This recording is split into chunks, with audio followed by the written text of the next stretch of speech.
എന്റെ മുഹമ്മദ് അല്ലടാ നശിച്ചത്. അള്ളാഹു പറയാണ്, എന്റെ മുഹമ്മദ് അല്ല നശിച്ചത്. സല്ലല്ലാഹു അലൈഹി വസല്ലം മുഹമ്മദ് നശിച്ചു എന്ന് നീ പറഞ്ഞാൽ മുഹമ്മദ് അല്ല നശിച്ചത് നീയാ. തബ്ബത് യദാ അബീ ലഹബിൻ വതബ്ബ മാ ഗുനാ അൻഹു മാലുഹു വമാ കസബ്.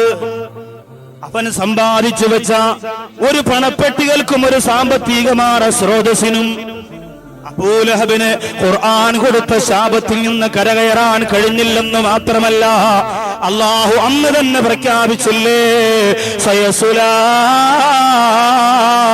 നാറൻ ദാത്ത ലഹബ്, നാളി കത്തിക്കൊണ്ടിരിക്കുന്ന അഗ്നികുണ്ഡത്തിലേക്ക് നിന്നെ വലിച്ചെറിയപ്പെടും എന്ന് അള്ളാഹു ആദ്യമേ തന്നെ നരകം അബൂലഹബിനെ അങ്ങോട്ട് ഉറപ്പിച്ചു കൊടുത്തത് അള്ളാന്റെ ഹബീബിനെതിരെ ആദ്യമായി നാവ് ഉയർത്തിയതിന്റെ പേരിലാണ്.